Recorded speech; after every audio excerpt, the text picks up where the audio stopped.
Hey guys, welcome back to Prasant's Kitchen. Today we are doing a really cool recipe. We're gonna be making gourmet Philly cheese steaks, and instead of using the chip steak that everybody else uses, come this way, I'm gonna show you. We're gonna use actual ribeye steaks. These are 16-ounce bone-in ribeye steaks. I'm gonna show you how to season them. I'm gonna show you how to grill them, slice them, and make amazing Philly cheese steaks because they are gonna be Prasant style. So before we get started, this recipe is a method-based recipe. In this recipe, you have to watch what I do. You have to watch my knife cuts. You have to watch the steps. Because it might sound very difficult, oh my god, gourmet steak, blah blah blah. But in the end, it's not that hard. It's a very simple recipe. You take the steak, you season it, you grill it, you slice it, you put it on the bread, you put sauteed peppers, onion in it, and you have an awesome Philly cheesesteak. So without any further ado, let's get started with the ingredients. For ingredients, I have fresh bell peppers. We have hoagie rolls or 9-inch heroes. I'm using 16-ounce ribeye steak, American cheese, white onions, salt and pepper. So guys, the biggest thing about making a steak is your steak can never be gray. If your steak is gray, you didn't sear it or grill it, you boiled it. So what we're gonna do is I'm gonna teach you how to make an awesome steak without crazy seasonings. All it needs is salt and pepper, but the technique is the most important thing. I'm gonna start prepping onions first. Cut them down in the middle.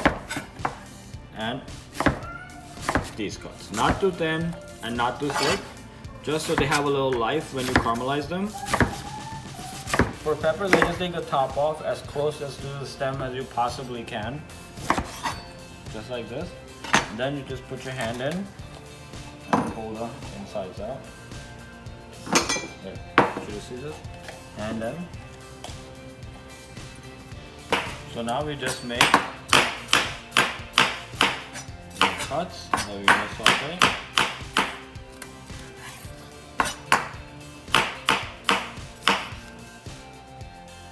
Okay, so we did the hard part. We got the onions and peppers ready. We're gonna saute them or caramelize them once we come back. But now we're gonna start with the fun part. We're gonna make the steak. What we're gonna do now is we're gonna grill our steak. My grill is nice and hot. It's at 400 degrees. I like the shock and awe. I'm gonna put the steaks down. So my trick is I'm not gonna season it yet. I'm gonna let it sit and I'm gonna get the fat activate. So once we get that happening, what we're gonna do is we're gonna flip it and then we're gonna start seasoning. So the fat will absorb the salt and pepper and it'll just encrust it. It's a simple trick, but it works like a charm. So now you can see fat has nicely activated, and flip them once.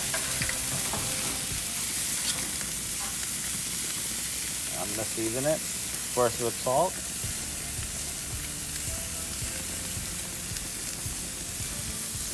We're just gonna flip the steak.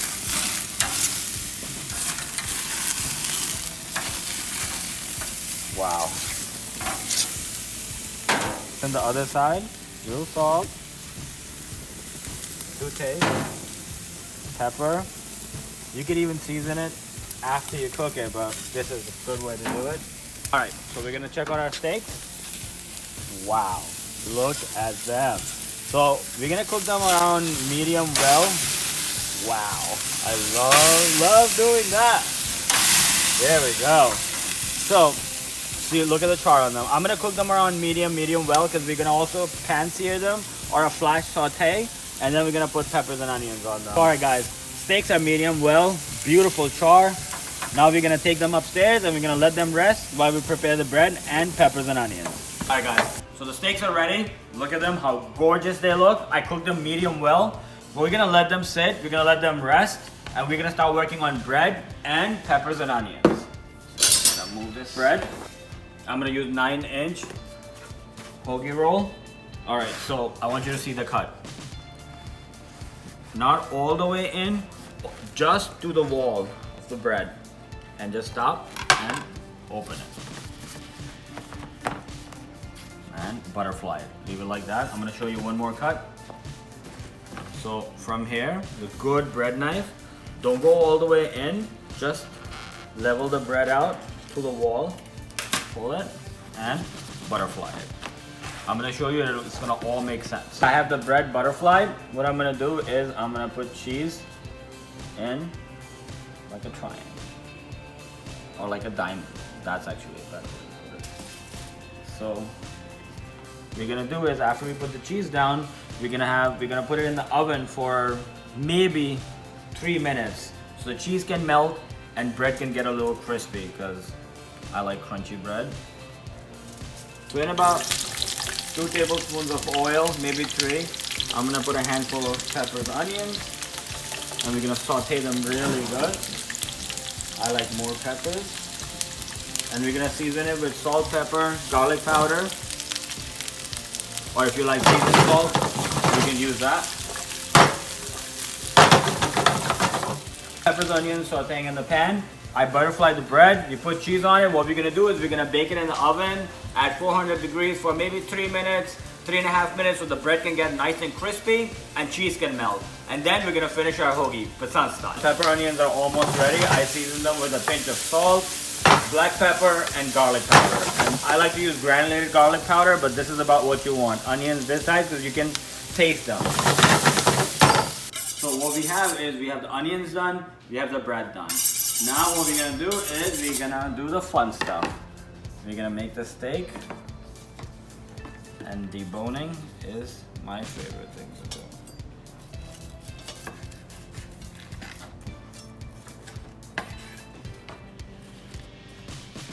I'll repeat this on all of them. Just follow along the bone.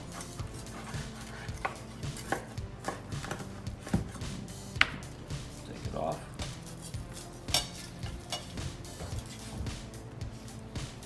This bone is broken, so it has a lingering piece. You have to be careful to take it out. And this is what you want. Now I'm going to show you how to slice it. I'm going to slice it really thin at an angle. See? See how thin and beautiful the slice is? This is going to make an awesome sandwich.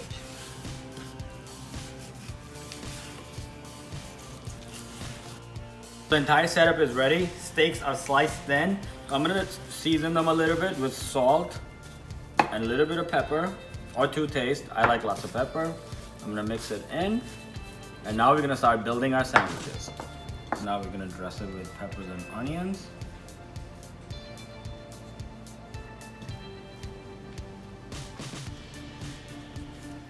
Wow, I could just smell it. This is my favorite sandwich.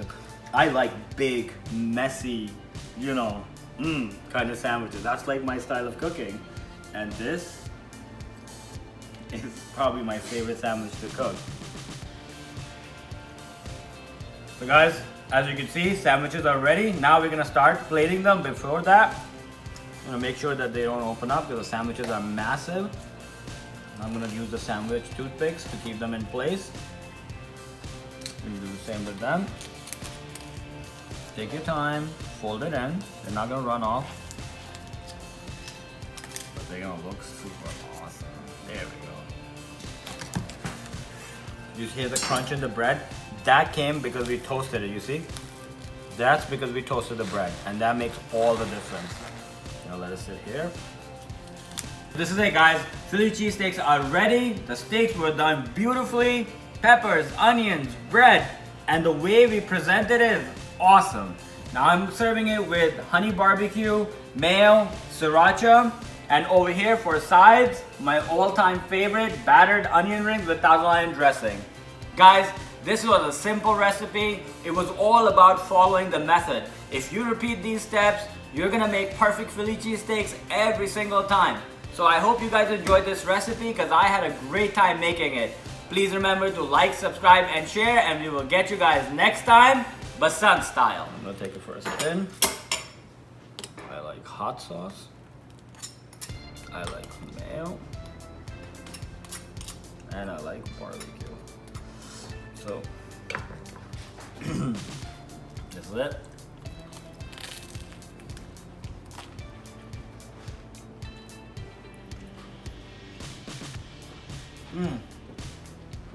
Wow. What a... The steak is done so beautifully. And the flavor, you take onion ring,